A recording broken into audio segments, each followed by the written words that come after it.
Come with us now to a world much like our own, except rainy and dramatic. Filled with neon, but in a sad dive bar grungy sort of way, not in a cool cyberpunk sort of way. Down in the slums of a forgotten street near nameless factories and endless buildings of brick propped with bolts and bracing of hasty steel. To an alley where people sit, live, and die, forgotten by the society that bred them. See here a single fellow, as hale and healthy as a slum can produce, and witness the glimmer of their moment in the machine. A single time slot on the network of life, watched in marathon and quickly forgotten.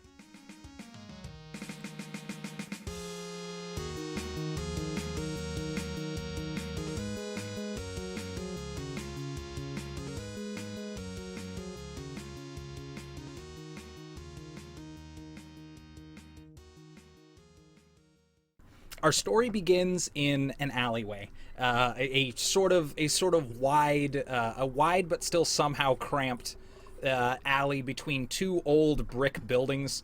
One used to be a factory, and one's been tore up so long that nobody remembers what it used to be.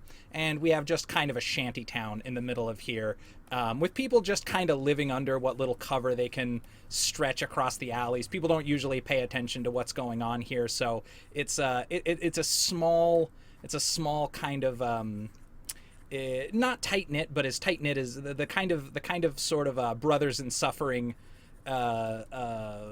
community that you get from people who sort of live with the same sort of economic problems. Yeah, like if you leave your little cardboard hovel, you know the guy next to you won't steal all of your toothbrushes or something. Yeah, probably not, but he might do it because he's on drugs, but it's not his fault. So that's where we kind of are. You're in a place where you're not usually bothered because nobody cares what happens here in this sort of homeless shanty town, where you've lived for most of your life. You might have memories of a time before this, but most of your life has been just kind of like scavenging in these slums. So that is where we begin. The town that you live in is mostly industrial, especially this side of town.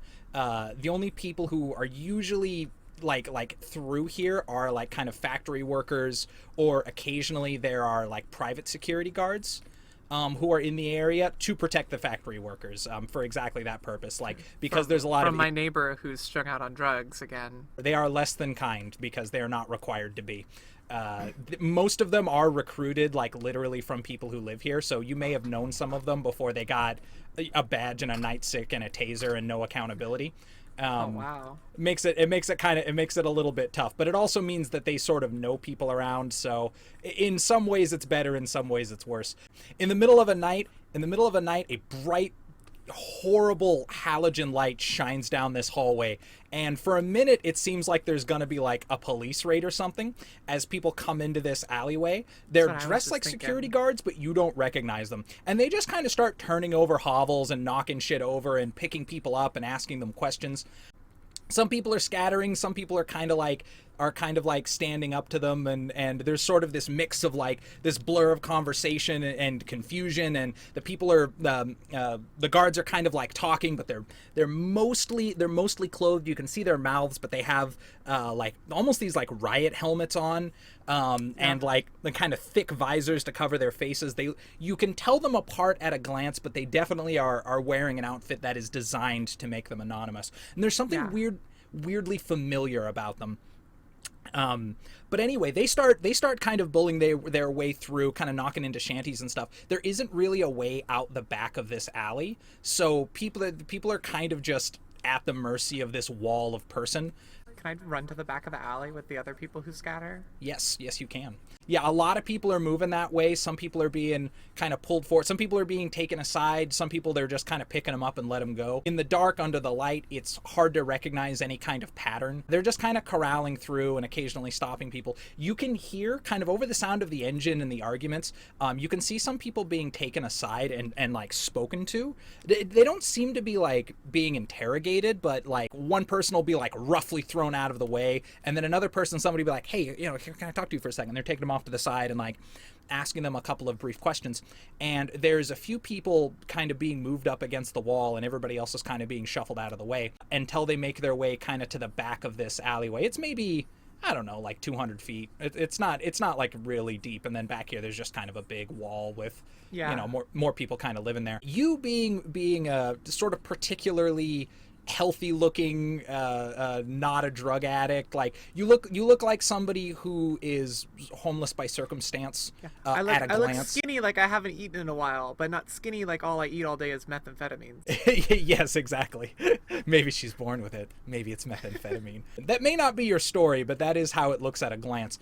And you can see one of the guys like visibly point you out and like and kind of like say something. And the guy next to him I'm so nods. nervous. I like look around me to like the people around me. One of your neighbors points at you and he's like, I don't like the way they're looking at you. I don't either. Jerry, don't let them take me. I don't know what I can do. Just I never heard of nobody doing like this before. Oh, meth head Jerry, don't let them take me. But eventually, yeah, they have clearly settled on you for some purpose, and a number of them walk up and just kind of like, they don't talk to you the way they talked to everybody else. You just get kind of muscled and grabbed. I like struggle a little bit. Like I don't want them to hold me as they like grab me. Yeah, it's the right thing to do. They're not being gentle. Eventually, one of them gets a bag on your head and they start dragging you along the ground. No! Ah! After a little bit of flailing, there's a moment where they kind of stop and you're like kind of pinned down, and there's like there's noise and chaos and like you don't know what's happening for just a second, and then you just feel a syringe hit your neck and like and then everything goes dark. Shit. Man, my only regret is that I didn't say, I didn't tell Meth Head Jerry not to let them take me. Like he took my toothbrushes last week. Like they took your toothbrushes. Like no, like. What am I gonna do without my toothbrush? My toothbrush, my used toothbrush collection. It's the only thing I have left in this world. It's all there was. My father left me that toothbrush on his deathbed. And all the others I picked out of the trash. But that one toothbrush was very important. The next place you find yourself is in a bleak metal room. Just riveted walls, rusty, poorly kept, just a... Man, I've heard stories about what happens to people like us that end up in places like this. Uh-huh. They're gonna do some kind of horrible drug experiments on me. Maybe they'll make me a super soldier if I'm lucky. That's a pretty good result, all things considered. Yeah. Like, of all the things that pretty can nice. happen to you when you get black bagged in an alley and you're someone who society forgot, getting turned into a super soldier is really like your best case scenario. I'm just gonna go off of that until I'm like killed horribly by some poison they're testing. That's like the lie that you tell yourself during the psychotic break for whatever they're actually doing. Exactly. Yeah. Zoom out. I'm just like screaming. I'm like a torture device on my head. Should have this metal box as my safe place inside my head where I go when bad things happen. You're huddled in this room. There is a monitor up on a wall and a camera mounted on another wall. There's no obvious door, but because everything's like sheet metal, like anything could be a door. But I want to go and sit underneath the camera. you gonna move over here? Yeah. Okay. You move and sit on this side. And it's an interesting learning experiment because the camera itself seems to be on some kind of rail, and it just like zoop and moves over to the side this way and keeps an eye on you. So boned. So, but also in this room, while you're shuffling around and getting your bearings, there is a satchel just kind of sitting in the middle of the room, just sort of over here, like somebody left a bomb or something. Actually, it's not that elaborate. It's not like a backpack or anything. It's more like a sack, I guess, is a better way to put it. There's a sack in the middle of the room. We'll say that. You're over in this corner now. It's just kind of sitting there.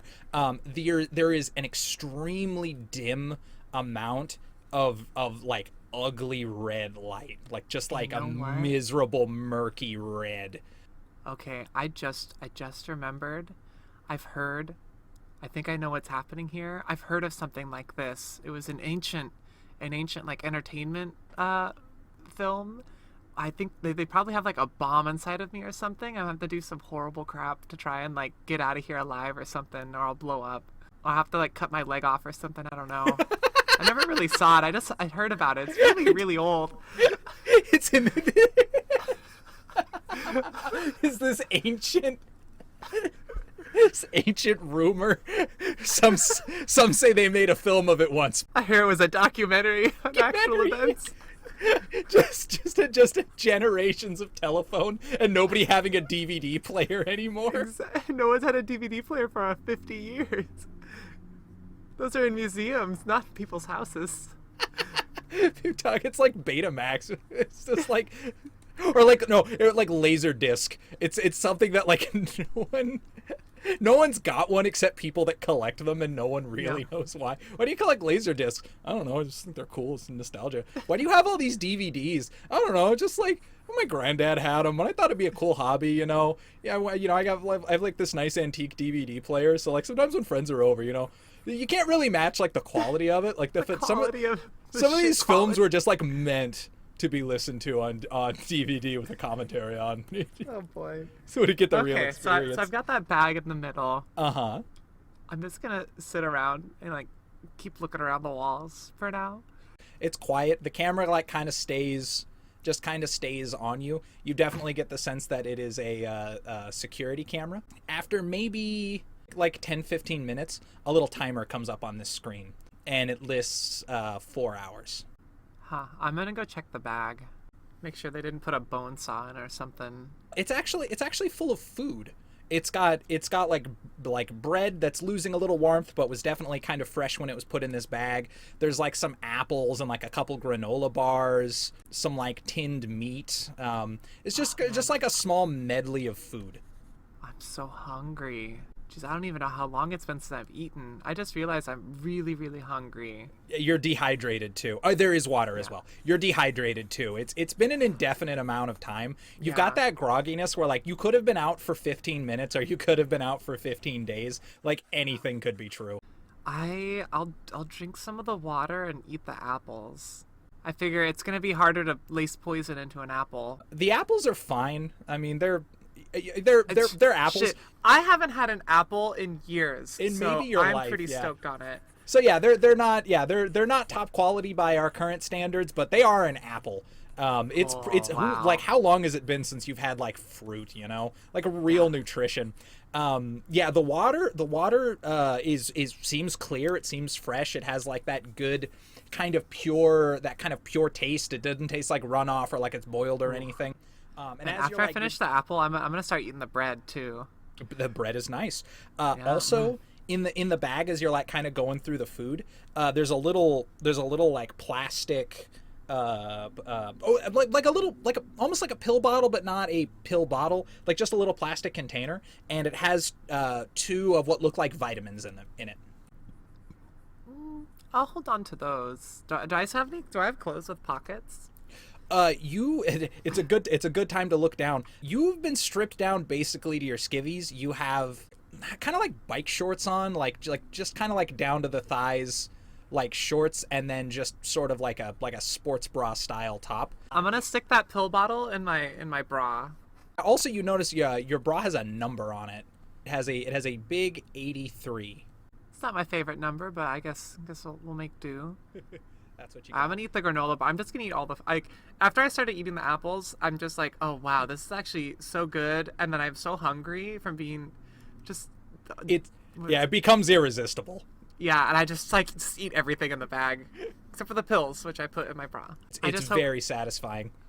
Yeah, I just hope that the room that I was in was the one that had the like fast-acting painless poison when I die, so it's not long drawn out. But yeah.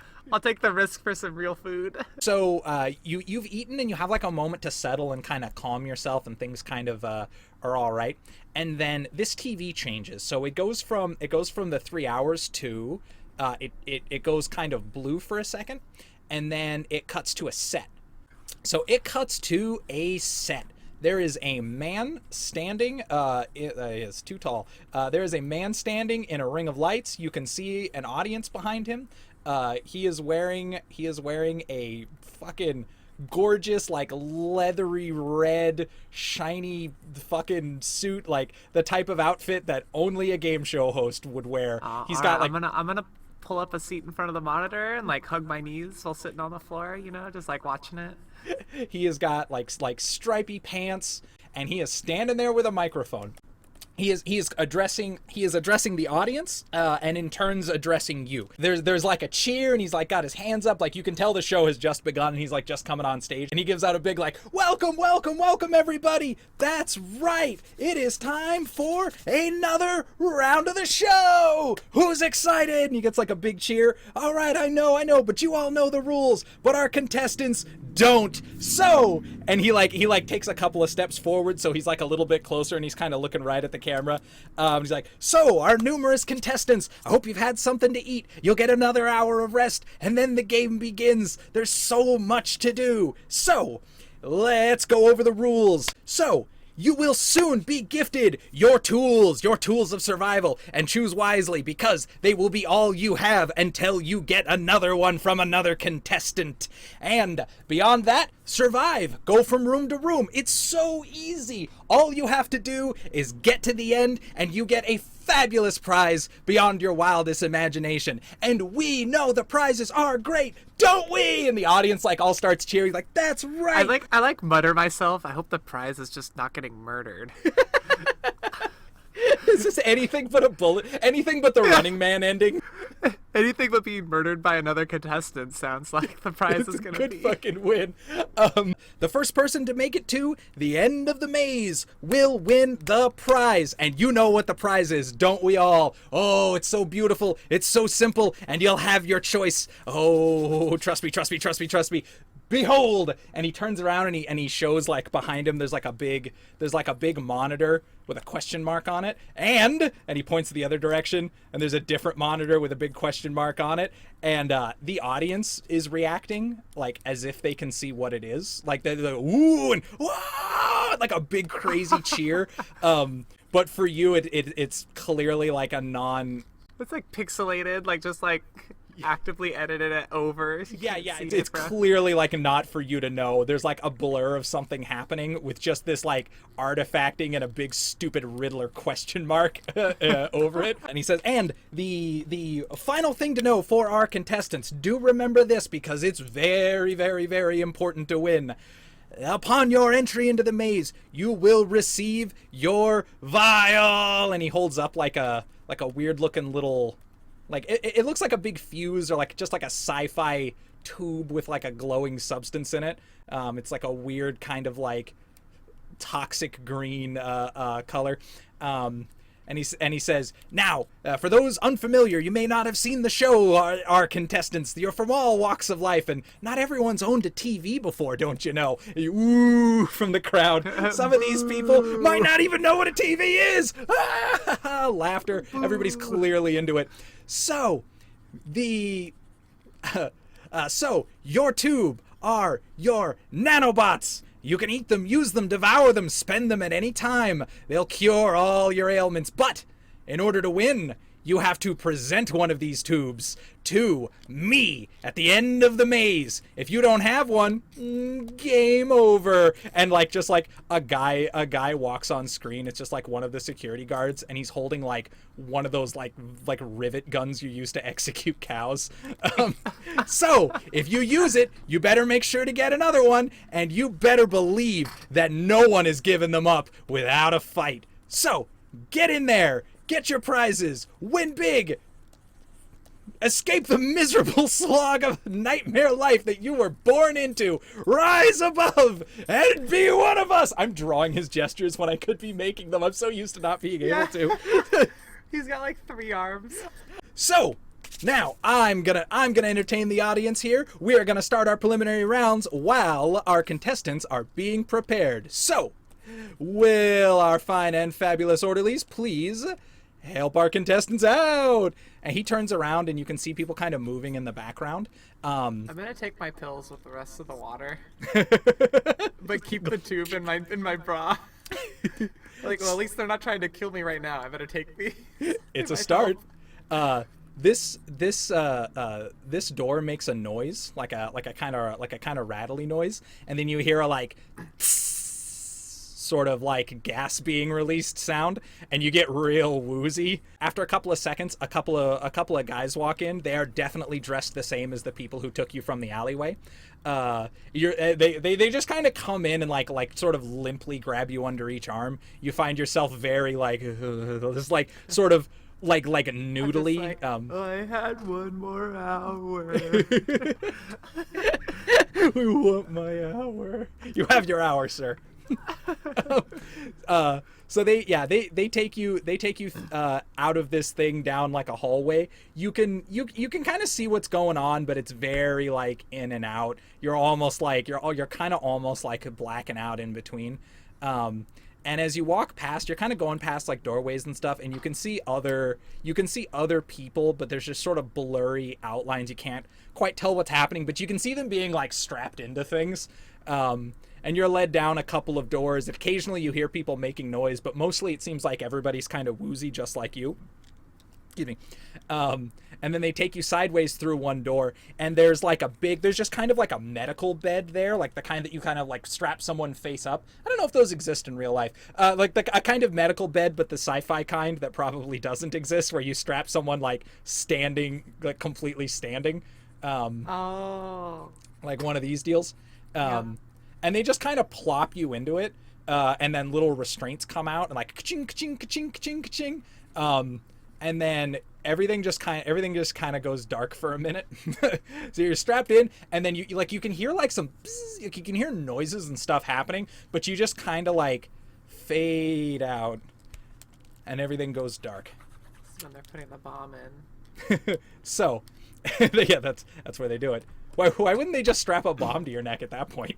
Just do it the easy way. There's no point using like an expensive medical bomb when you can just put just like a fucking thing. Shot collar with a bomb attached to it. Your new nightmare, as you wake up yet again, just kind of like unsure. You're just kind of like, like a little bit drooling on yourself. Like did any of that actually just happen? Like, you kind of like, you have that moment where you wake up and you're like, where am I? Am I in my bed? Am I somewhere else?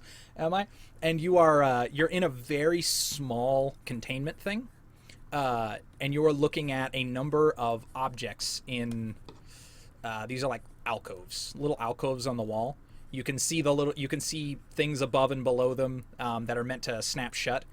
And they have different, objects in them. Now, taking note of yourself, you are now privy to some unfortunate, changes. You have like rivets and bars have been attached to your body, like all up and down your arms and legs. You can feel one like on your back. They're not particularly high quality. You can hear them squeak a little bit when you're moving. Like, you can feel the vibration. Like, you can feel the way they tremor, that they're like maybe tapped into your bones. You've had some kind of augmentation, like forcibly. I was really hoping that I was gonna get power armor on the way to that room, but now I know they just fucking put some crappy metal on. Yep. Strapped it on. It's not even an exoskeleton. No, it's better described as like the outline. It looks like, when you buy like a real great Gundam and they have that like shitty impossible exoskeleton underneath that like can't you know what I mean? Yeah. It's got like that wireframe. It looks like that. So you have like a metal wireframe kind of all up and down you with these weird little like points all up and down it. Yeah, and it runs kind of down your back, over your chest. There's two kind of on the front of your hips. Your clothing is kind of like under it, so it just kind of like goes through your clothes. So those are probably permanent now. It's fine, whatever. This is just who you are now. Okay, back to those alcoves. So you can there's a bad like little like microphone up here, like I'm like the hobo of super soldiers now. Yeah, kind of. Well, or the super soldier of hobos. There's a little microphone up here, like loudly, really low quality, bad audio fidelity, like choose two. You'll find the attachments useful in your game. But it's clearly trying to communicate that you're supposed to pick two things from these choices. There you go. I got that from the announcement. Yeah. Could make that much out of it. So Here is what is in the alcoves.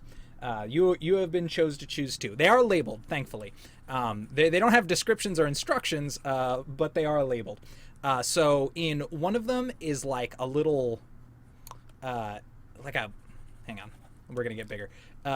There's like a little kind of square-looking, it looks like a little gun that has just like a piece of metal, like a sharpened piece of rebar in it. That looks like it's loaded in. It clearly has a trigger. The next one just has like a metal, like a hatchet. It's like like an actually kind of good looking metal, like working axe. I don't know why I'm drawing like a fantasy axe right now, but like an actual proper kind of like the axe you might see a professional use. The next one is an eyeball. It's just like a whole little robot eye hanging out here. Just kind of like looking around and like it's like furtive glances left and right. There is a little like, you know those little things you use to like pick up glass, like those suction cups? Yep.